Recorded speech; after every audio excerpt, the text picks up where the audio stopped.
Hi everyone, it's your girl Raindrops the MUA. My name is Rain and I am back on YouTube in full effect because it is necessary. Hey Rain, what's going on, Rain? On Facebook, on Instagram, on YouTube, everything's good. This is one of the questions that people always ask me when they get in my chair.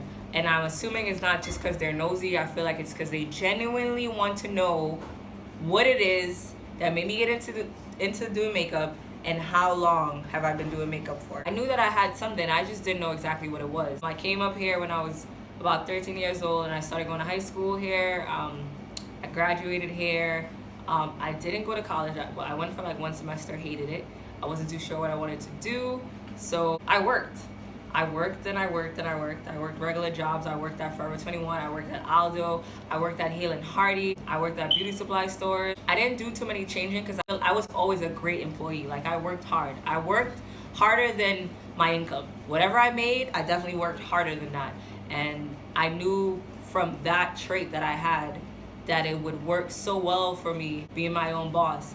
And sometimes I see myself working harder for people than I would for myself, because the freedom of being allowed to wake up whenever you feel like it and going to sleep whenever you feel like it and taking whichever client you want to, that can kind of put you in a position where you sometimes would not make the right decision. What made me get into doing makeup?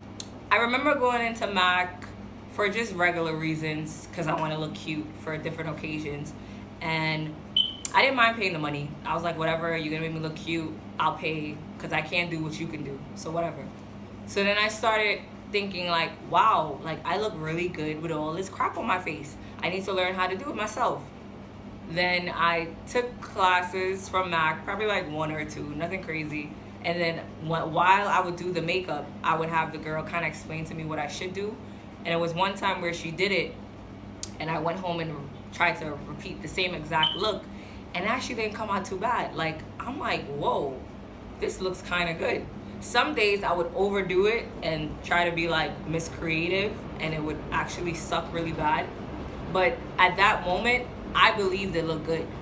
I didn't need anybody else to believe my work was good because I loved it. I was like, wow, Rain, your eyebrows look so good. And it looks so bad. Like, looking at it now, and I look back, I'm like, wow, it looks really bad. Or like my eyes, really bad. Or like my foundation, like really bad. But at that moment, I was like, wow, Rain, you killed it. And this is like one of the main things that I think made me come to where I'm at right now, because I believed that I could do it. I believed that the work was good. If you need somebody else to believe in it and you don't believe in it, good luck with getting that on the road. I used to get compliments at Aldo. I was working at Aldo at the time. And Aldo, they need you to be dressed up all the time, which was super annoying. But it was great for me because it was the reason that it was the one thing that made me practice more, because I would have to get up every day, go to work, do my makeup, and that was like my practice thing. I had customers tell me, wow, your face is really nice. Oh, wow, your skin looks really nice. You know what I mean? And that kind of boosted me up.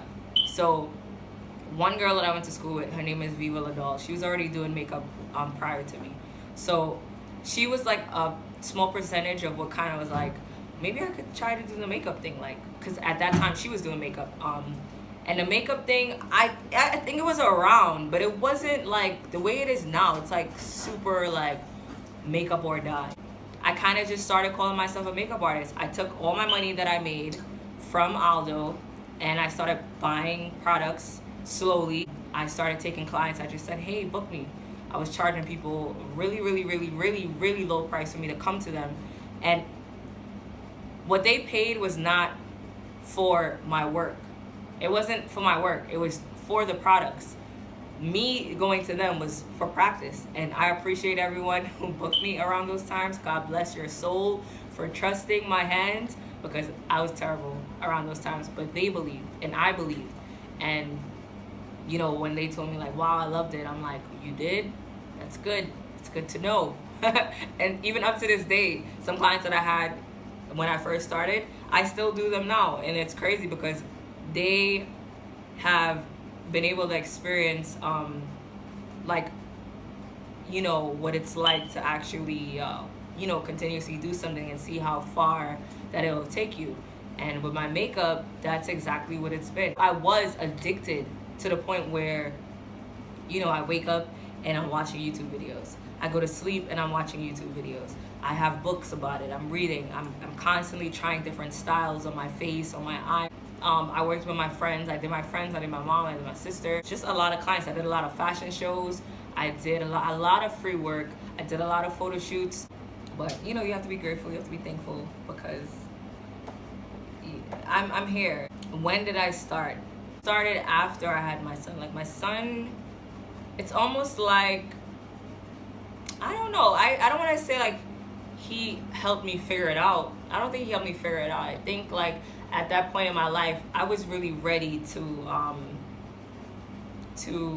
just start something and sacrifice, you know, for something bigger.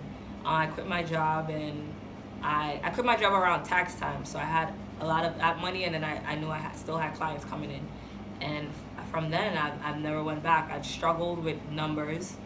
Some days were really good and some days were really bad, and now I have consistent flow. Like there's never a week where I don't have income. Again, it can still be better, and like any other business, it can be slow and fast, but I'm definitely grateful for where I'm at now, and the only person that can make my business flourish is myself. The better I get at doing makeup, the more clients I bring in. I don't care about rising my price point. I care more about making my work better to draw clients in, and sincerely that's how I feel. Like I care more about perfecting the craft than rising the price. Like I'm gonna rise the price and then my work is gonna be the same.